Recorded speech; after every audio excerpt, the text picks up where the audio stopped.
Hey everybody, Matt DeBerry, dogpost.com, and we are just 2 days away from Georgia's massive game against the Auburn Tigers. It's one of the best rivalries across college football. And in today's video, I'm going to give you my thoughts on the game and why I think Georgia should really handle business against a struggling Auburn team. I've got some Kirby Smart quotes. He actually had a lot to say about the Tigers this week. He had some interesting comments. I'm going to talk about that right now. So we've got a loaded video as we break down this really important game for a lot of reasons. But, you know, Auburn's lost 3 games. They haven't looked great at all, really. Coming off a tough loss against Oklahoma, a game where they looked like the best team for most of the game, lost it at the very end. Classic Auburn. But if you think Georgia's just going to mow them down for 4 quarters, I think you're going to be a little surprised. Here's what Kirby Smart had to say, and I somewhat agree with him here, but he said, they're hard to stop, talking about Auburn's offense. As crazy as that sounds, he said, everyone's going to say I'm crazy, but they're physical. They've got good scheme, good plays, experienced quarterback, talented wideouts, great backs. The tight ends, they've played a lot,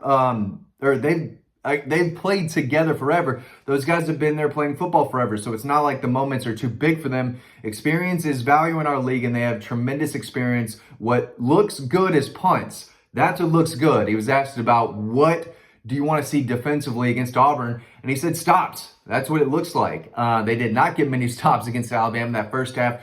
Really turned it on and played a lot better defensively in that second half and got stops there, but you know, he went on to talk about the RPO style and how, you know, they've got Jarquez Hunter. I'm going to tell you what he said about Jarquez Hunter, which was eye-opening. Jarquez Hunter is, of course, Auburn's bag. It feels like he's been there forever. But Kirby said, he said, it's a 27 thing. He reminds me of Nick Chubb, if I can get my words out. That says a lot. Nick Chubb's one of the greatest running backs to come through Georgia football history and across the SEC. I mean, Nick Chubb was that guy, and he's sitting here saying, hey, Jarquez Hunter reminds me of Nick Chubb. That does say a lot. He says, I mean, he's got straight line speed. He's so physical. People just bounce off of him. And it goes back to all those squat records. We've got one of our coaches who coached him. Coach Bobo had him, I think maybe his freshman year. I'm not sure, but he talks about how great a kid he is, how strong he is, and people literally bounce off of him. He's super physical downhill. He makes you not want to tackle him. He embarrassed us 2 years in a row here, or 2 years ago here. And then he had a really good game against us there. So we think he's one of the best backs in the country. I don't know the perception out there, but to us, he is. He's very good. He is a good back and probably not as recognized as he should be. He is a physical, compound, tackle-breaking back. So Georgia's going to have to tackle well. And if Auburn can get that running game going, which I don't think they're going to, I think Georgia's defense is going to stand up and have a really nice game. But if Auburn does run the football, that will make things easier in the RPO game and the passing game, because then Georgia's going to have to bring more guys in the box, which will leave areas down the field where guys can be open. And that style of play that Hugh Freeze has, if there's guys open down the field, he's supposed to have a quarterback good enough to, take that ball and throw it and hit the right guy. I don't know if Peyton Thorne is that guy, though. That's the problem. I thought he made some really nice throws against Oklahoma. He stunk against Cal. He was bad, really bad. Wasn't great against Arkansas. And he looked fine for the most part against Oklahoma. It looked like they were going to win the game. Boom. He loses it kind of for them. Pick 6, game over. Boom. Done. It's not going to get any easier in Athens. I think they're going to be able to move the ball a little bit better than many think. I think 10 points is where I see them getting. I think they can get either an early touchdown that they scheme up. We've seen that happen in the past where teams draw up, 10 to 12 plays they feel good about. They score on Georgia's defense early, and then Georgia makes adjustments. I could see that happening there, but I could also see Georgia just stopping them, and then they get maybe a garbage touchdown at the end of the game. So I think Auburn will find the end zone at least once, whether it's early against the first team or at the end towards the second team, and maybe a field goal or 2. But and the kid can run. Peyton Thorne, as we saw last year, took off for a massive run down the sidelines. He is a good athlete, and if they can get the ball moving and find success on the ground, it could be a tougher game than Georgia fans may think going into the game. Real quick, I'm going to talk about more in just a second. I have to mention collegebronze.com, though. Got to do it. You can get the #1 Georgia Bulldog statue on the market today using the promo code DOGPOST, DAWGPOST. Look at this bad boy. Look at that bad boy. You're not going to get anything better than that. There's nothing out there. Promo code DOGPOST. The link should be in the description below in this video if I remember it. I hope to remember it. It's down there. Get your set. It's the only place you can get a discount. So take advantage of that. But yeah, Kirby talked about their turnovers. They've had some bad ones and some costly ones, but he told reporters, he said, they're moving the football. They've got playmakers on the outside. They are picking up yards. They're just having these bad turnovers, and I don't know if that's something that can continue. We're going to try to force them upon them, but this is not an offense that is, struggling every time they get the ball. They can move it, and they do have some weapons at wide receiver. But at the end of the day, I think Georgia's offense should really step up and outscore them. I still think Auburn covers the 24. If Georgia covers this game, that should be really impressive. That should be impressive. Auburn's a team that plays in tight games. In all three of their losses, they lost by just 10 points or less. So it's not like this team is getting blown out. They play hard. They fight. They do have talent.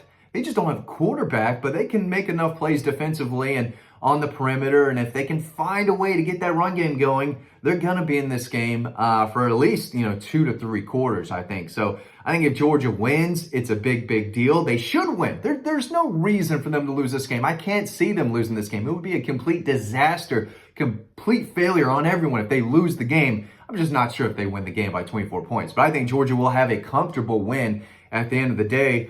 But it could be, I'm just saying, it could be a little tighter than I think a lot of people just expect. People think and look at Auburn right now as there's a disaster. They're on just a deep dive, and maybe they're right. And it's looked like that sometimes this year. So I'm not completely saying that's out of the question, but I think they're probably a little more talented than people realize. And rivalry game on the road, I expect Auburn to put up a fight. I don't expect them to come in, lay over from the start, and just get the doors blown off of them. I expect them to fight. So we'll see. I want to talk about Lawson Lucky real quick. I wrote a story about him over on Dog Post that you can read, but Kirby Smart had a lot to say about him this weekend too, talking about his versatility, his athleticism. He's a tough guy. He said the sky is the limit for Lawson Lucky. And, he definitely flashed against Alabama, 2-point conversion, a touchdown. He's flashed big playability, in the passing game as well. So I think he's a guy to look out for in this game. He's talked about, Dylan Bell a little bit. He talked about Cash Jones. You can read all of this over on Dog Post. This is a free story. And again, if you need to be signed up to our newsletter because we send it out every day and there's free stories in it just about every day, some premium, some free, but you can read every word what Kirby Smart had to say this week over on Dog Post. So make sure you're taking advantage of that. But Dylan Bell is a guy who obviously flashed against Alabama. They need to get him in the ball, probably a little more in this game. Anthony Evans is a guy who is still getting better, but that talent is easy to see, and he can flash big playability as well. And both of those guys bring a level of explosiveness that Georgia needs, and it looks like Georgia may have found it. I love the aggressiveness early in the Alabama game. I liked what they wanted to do. They just didn't execute, but they started hitting on those deeper down the field passes in the second half. And it's not like those guys were running, wide open either. It was a really nice ball from Carson. Good plays by the receivers in the second half. If you go back and watch it, it's not like Alabama really played as conservative as I thought. Georgia still had to earn everything in the second half. The more I dug into that game again, and there were nice throws and nice plays by the wideouts. They just have to do that for a full 4 quarters. In the games that matter. Now, they should be able to come out with their B game. Georgia doesn't have to play their best to beat Auburn. They can mess around a little bit and still win the game, even though they shouldn't, and it would be a bad look. But I expect them to come out strong and look like the #1 team in the country. Even if they don't cover this game, if they win by 20, that would be really, really impressive to me. Maybe not to you, but it would be to me. And I think Georgia fans should be perfectly fine with that. I guess it depends on how the game goes. If they should have won by a lot more, I don't know. Kind of late scores by either team could skew what the score really should have been or how it played out. So you never really know. But this is an important game. Kirby Smart and his staff made sure the players knew it. The history of this game, there have been so many wild Georgia-Auburn games that it just doesn't have that same feel when Georgia's won 7 in a row, probably going to be 8 in a row. And it's early in the season. There doesn't the stakes aren't as high, if I can get my words out. The stakes aren't as high. But we'll see. It should be a fun game if you're a Georgia fan. The weather, I guess, should be great. But this is classic SEC football. Georgia, Auburn, massive, massive game. Hope you learned something. Thanks for watching this week. And make sure you're over on Dog Post reading about the game. Make sure you get your Bulldog today. Promo code DOGPOST, DAWGPOST. Thanks for watching, and I'll see you over on the website.